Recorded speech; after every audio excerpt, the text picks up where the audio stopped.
Oi pessoal, sejam bem-vindos ao Zoocast, o podcast do mundo da veterinária. Eu sou a Thaís e no episódio de hoje nós vamos falar sobre uma doença que afeta principalmente bovinos e pode impactar na produção leiteira, que é a pseudovaríola bovina. E para isso a gente tem o prazer de receber as médicas veterinárias Lara e Monara para poder nos explicar melhor um pouquinho sobre a doença. Bem-vinda, meninas! Obrigada! Oi, ouvintes! Queria agradecer primeiro o convite do pessoal do Zoocast, para chamar a gente para poder falar desse assunto tão importante. E me apresentando agora, eu sou médica veterinária formada pela Unipag, formei junto com a Monara. Hoje a gente trabalha junto na área de clínica de grandes animais, atuando de forma volante em Juiz de Fora e região. Oi, Thaís. Oi, ouvintes do Zoocast. É um prazer estar aqui com vocês, né? Como a Lara disse, nós duas formamos juntas e atualmente nós atuamos, né, na Clínica Geral de Grandes Animais e estamos aqui para tirar todas as dúvidas de vocês sobre a pseudovaríola bovina. Então, meninas, pra gente começar, vocês poderiam explicar um pouquinho sobre o que é a doença e como que ela se manifesta no animal também? Claro, com certeza. É uma doença viral e o vírus que acomete ela é o pseudococcosis. E esse vírus, ele tem um DNA de fita dupla, Thaís. E além disso também, ele é um vírus grande encapsulado. E ele tem uma camada lipídica que é bem característica e ajuda a gente bastante no diagnóstico de microscopia e tudo mais. E além disso, ele é um vírus altamente resistente ao calor e à dessecação. Então, assim, ele mantém essa disseminação dele por longos períodos nos meios celulares, nos restos celulares e sobre congelamento também. Né? E ela se manifesta principalmente, né, por lesões cutâneas, como a Lara disse, né, se manifesta em restos celulares. Então fica ali na região do úbero, dos tetos e ocasionalmente na boca dos bezerros, né, por eles terem contato, né, com os tetos das mães, né, na hora da mamada. Então eles acabam pegando essa doença também. Sim. A gente até mandou algumas imagens, se a produção puder passar pra gente, as imagens colocadas que a gente enviou. Essas são as imagens das lesões, a gente pode ver ali nos tetos, né, na zoonose, é uma doença de uma zoonose, então assim, a gente pode ver as lesões nos humanos. Essa aqui é uma lesão característica em bezerros, que é diferente um pouco. E ela fica bem localizada, tá vendo? Sim. Tanto aqui no teto da vaca, quanto na boquinha do bezerro, são lesões assim, específicas mesmo da doença. Sim. Então, por ser uma zoonose também, a gente tem que ficar bem atento aos sinais, né? Temos sim. E embora não é considerada uma enfermidade grave, essa doença, ela causa muito desconforto nos animais. Então, assim, isso acaba impactando um pouco na produção leiteira e pode até dificultar a ordenha, né? Sim. Que aí causa um impacto na produção leiteira. Sim, e como foi dito, né, ela é uma zoonose, então ela é transmitida, né, do animal para os seres humanos. E nos humanos, nós podemos ver aqui na imagem, né, essas lesões na mão do funcionário aqui, né, que tá até sem o equipamento ali adequado, acabou contraindo, né, gera lesões cutâneas na pele, geralmente em forma de nódulos vermelhos, né, ou arroxeados, dependendo do local ali, e pode ser muito doloroso e coçar, né, nos humanos eles vão gerar essa coça, essa coceira, né? Bastante incômodo, né. Sim. E as lesões costumam aparecer geralmente, né, onde eles têm contato ali com o animal, nas mãos, nos dedos, nos braços. E são, como eu disse, né, são localizadas, elas desaparecem em algumas semanas, né, se tiver algum tratamento específico. Tá. Então, ainda bem que vocês estão aqui para esclarecer melhor sobre isso. E a gente do Zoocast, a gente postou nas nossas redes sociais para alguns produtores que estiverem com dúvida ou que estão passando por esse problema, né? Mandar algumas perguntinhas para vocês. A produção vai passar aqui pra gente o primeiro vídeo. Oi pessoal do Zoocast, meu nome é Pedro, tenho uma produção leiteira e gostaria de tirar algumas dúvidas com os veterinários. Recentemente, algumas das vacas da minha propriedade apareceram com umas caroças no útero. Gostaria de saber se isso é um sintoma. Se for sintoma, qual o risco tem para a minha produção toda? E como eu consigo diferenciar essa doença com outra estomatiite para saber quando chamar o veterinário responsável?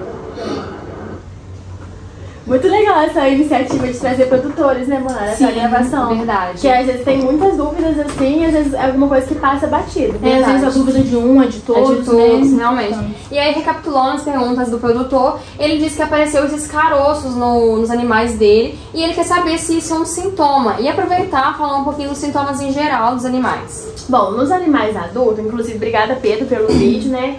É muito importante essa dúvida sua. Nos animais adultos, Thaís, as lesões, os sintomas mais comuns são as lesões nos tetos, no úbere, na pele. Essas lesões começam como manchas avermelhadas e elas vão evoluindo para pequenas elevações, que são as chamadas pápulas, que são esses caroços ditos por ele, acredito eu, né?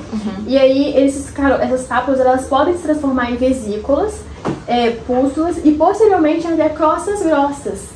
Então, assim, as lesões geralmente são bem dolorosas, causa bastante desconforto, é bem complicado. E em bezerros, você puder até colocar as imagens de novo, produção. Em bezerro, as lesões são diferentes. Você pode ver que as lesões são mais ali nos lábios, entendeu? Tende a afetar aí a mucosa da boca, da língua, até mesmo das narinas. E isso pode dificultar a mamada e pode até impactar aí no ganho de peso desse animal. Acaba que atrapalha totalmente. Exatamente, vai tratar, exatamente. Não vai mamar. Assim, bem complicado. Sim. E a próxima pergunta dele é que ele quer saber se a pseudovaríola vai afetar a produção de leite dele. Sim, né? Além da dor e desconforto, né? Vai afetar na produção, porque o animal ali vai ter que fazer uma pausa ali, né? Então não vai poder mexer nesse animal devido também a medicamentos que vão ser dados, né? E essa doença, ela pode ser também porta de entrada para outras doenças, né? Um exemplo, nós temos a mastite. Então é importante fazer a cura, né, desse teto no tempo correto, tudo certinho, para que esse animal ele venha produzir novamente. Mas, respondendo ao Pedro, sim, essa doença, ela vai afetar, sim, sua produção de leite. Sim. A outra pergunta dele é como que você consegue diferenciar essa doença de outras doenças que vão afetar o úbero do animal? Ótima pergunta. A doença tem bastante diagnóstico diferencial. E como eu disse anteriormente, Thais, essas lesões, essas pápulas, como eu falei, tem essas lesões na pele e tudo mais, mas não causa febre. O que pode diferir de várias coisas, incluindo aí a estomatite vesicular, que causa febre, que pode ser um diagnóstico diferencial. A varíola bovina, ela tem lesões mais profundas e sistêmicas também. Então, assim, a dermatite digital afeta casco, claudicação. A estomatite papular bovina afeta bezerros com as lesões leves na boca. Então, assim, a gente tem esses sintomas, né, comuns, essas lesões comuns, mas a gente consegue diferenciar, né, até mesmo a gente tem os exames, né, Monara? Sim, e de forma mais definitiva, né, para você ter um diagnóstico correto ali da doença, né, para você tomar as medidas necessárias de tratamento, é importante fazer exames, né, laboratoriais. Nós utilizamos muito na nossa rotina, né, Lara, o PCR, que é o mais indicado, né.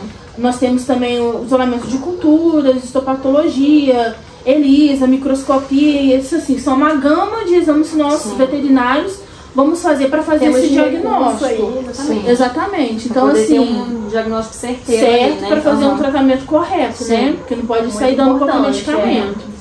Então, obrigada, Pedro, pelo vídeo. E antes de ir para o próximo vídeo do produtor, eu queria relembrar que o chat está aberto para os telespectadores enviarem perguntas e dúvidas. Daqui a pouquinho a gente responde. Aproveita a gente. E agora a produção vai botar o próximo vídeo.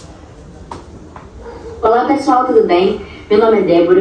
Eu estou começando agora como produtora e eu gostaria de entender melhor sobre a pseudovaríola bovina. Para conseguir manter o meu rebanho já livre dessa doença desde o início. Para isso, eu tenho algumas perguntas para os veterinários que estão aí no podcast. A primeira em relação à vacinação, né? Gostaria de saber se existe uma vacina que eu possa oferecer aos animais para já conseguir prevenir essa doença.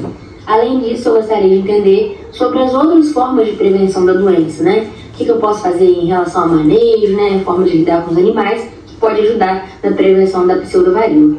E também gostaria de saber, caso algum animal se contamine, qual que é o tratamento mais indicado nesse tipo de situação, né, nessa doença? O que seria melhor para os animais nesse caso? É isso, gente. Muito obrigada. Adorei a participação no podcast. Obrigada, Débora, por ter mandado o vídeo pra gente. E uma das perguntas dela foi: qual o tratamento para essa doença?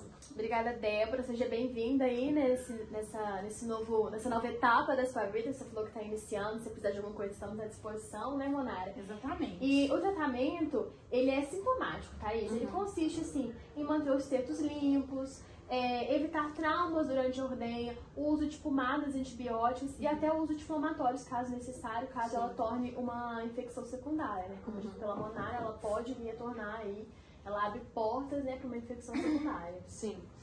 A próxima pergunta dela é como ela consegue prevenir a doença no seu rebanho. Então, a prevenção, ela gira, né, principalmente em relação ao manejo. Né, tendo uma higiene rigorosa durante a ordenha, com uma limpeza adequada dos tetos, equipamentos utilizados, e além de luvas, né, para evitar a disseminação da doença ali na propriedade, né? Sim. É importante também isolar o animal infectado, né? Se você tem um animal aí na sua propriedade que apresenta sintomas, é importante, né, você, produtor, manter esse animal isolado, fazer a desinfecção regular dos locais, utensílios. É muito importante utilizar também EPIs, né? Como a gente tinha falado, é uma zoonose. Então, você, produtor em casa aí que está vendo, daí é importante você investir em equipamentos também para se prevenir, para você se resguardar, você e os seus funcionários, né? E é isso, para evitar essa disseminação da doença ali na propriedade, né? Você manter ver que a prática da limpeza, da higiene é uma coisa assim, essencial em praticamente todas as doenças. Previne a pseudovaríola bovina, mas também outras doenças ali da propriedade, né? Muitas doenças, o controle, a prevenção é baseado no manejo de higiene, de limpeza dos equipamentos, de quase todas, se não todas. Sim, né? Com certeza. A gente precisa pensar além de tudo, além de nós, né, por sermos zoonose, além do animal, a gente precisa pensar no bem-estar do animal. Sim, ele tá tendo o produto, né? Ele que tá produzindo o produto pro produtor. Então a gente precisa ter esse cuidado, esse carinho. E com esse bom manejo você vai ter um retorno também financeiro, né? Se você é um produtor de leite, né, como foi dito, é importante porque aí você vai ver esse retorno ali na qualidade do seu produto vendido, né? Sim, com toda certeza. E a próxima pergunta da Débora é se existe alguma vacina para pseudovaríola. Não existe. Infelizmente, atualmente a gente não tem uma vacina específica para o tratamento para prevenção dessa doença, né? E essa doença, após a infecção com os animais, ela desenvolve uma imunidade duradoura. Então, assim, no entanto, o animal que o vírus da pseudovaríola parece ser mais imunogênico que esse. Ele produz anticorpo, ele produz uma resposta imune. E aí as reinfecções, elas podem ocorrer depois de alguns meses, entendeu? Mas a gente, infelizmente, atualmente não tem. Espero que em breve a ciência consiga, né, Monara? Trazer essa prevenção pra gente. Sim. Então a gente vai agradecer aos produtores por terem mandado esses vídeos pra gente. E a produção separou algumas perguntas do chat para as meninas responderem pra gente. Primeira pergunta. Quanto tempo dura a doença nos animais? Então, geralmente dura entre 2 a 4 semanas e com o manejo adequado, os animais recuperam espontaneamente dentro desse prazo aí. Mas é importante lembrar que um animal infectado, ele pode disseminar a doença na propriedade. Então é importante fazer o isolamento desse animal para que não venha, né, contaminar todo o rebanho. Disseminar. A próxima pergunta. Qual é o papel do manejo sanitário na prevenção de surtos de pseudovaríola bovina? Ótima pergunta, a gente estava esperando essa pergunta, chat. O manejo sanitário, ele previne os surtos, né, da pseudovaríola por meio de higiene da ordenha, isolamento dos animais doentes, como a Monara falou, a desinfecção de equipamentos e instalações também, o controle de vetores, que é muito importante, capacitação dos funcionários e os cuidados, né, com a saúde geral do rebanho. Essas ações, né, elas reduzem a transmissão e protegem a produtividade. Então, assim, são ações que a gente faz que, assim, cruciais. Não tem como a gente deixar de lado, né? Exatamente. A gente sabe que dá um certo trabalho, às vezes, coloca uma luva, tira uma outra luva para poder ir no próximo e tudo mais. Mas, assim, a gente precisa ter esse cuidado. É muito essencial, até para evitar outras doenças, né? Então, assim, a gente precisa. Como até a mastite mesmo. Exatamente. O papel desse manejo sanitário é para evitar a disseminação, né? Já que estamos falando de uma zoonose, Sim. é importante, assim, se apareceu na propriedade, fazer a contenção ali mesmo, para não ocorrer na região toda ali, né? E prevenir, né, os surtos, igual a Lara falou, questão de manejo, é importante a gente fazer essa prevenção. Sim. E agora a última pergunta. Sou estudante de veterinária e gostaria de saber se preciso notificar essa doença para os órgãos sanitários. Então, é importante fazer a notificação. Você que é estudante de veterinária, que faz o estágio, né, é importante comunicar ao médico veterinário responsável pelo local ali e mostrar, né, os sintomas, tudo direitinho, para vocês fazerem a notificação. Mas essa é uma doença de notificação obrigatória, sim, tá? Aproveitando esse assunto, inclusive, eu queria só ressaltar também a importância da notificação. É muito importante para a saúde pública que a gente avise os órgãos, né, sobre isso, sobre notificar mesmo, para eles poderem ter o controle disso tudo, né, que vem acontecendo, né, mulher? A gente tem muitos casos que não querem notificar, tem medo e tal, mas a gente só queria ressaltar a importância da notificação com pros certeza. órgãos, né? Porque às vezes tem um caso em uma propriedade, na outra, só que uma não notificou, a gente pensa que é só em uma, só que já está em outros lugares, então é extremamente importante pra gente fazer esse controle mesmo. Sim, controle também da saúde pública das pessoas, né? Sim. Então, fechamos aqui as perguntas, meninas. Eu gostaria de agradecer pela presença de vocês aqui, por ter explicado direitinho, dado conhecimento de vocês, né? E também agradeço aos nossos produtores, Pedro e Débora, que mandaram os vídeos pra gente. Agradecer também a nossa produção, que está nos ajudando esse tempo todo.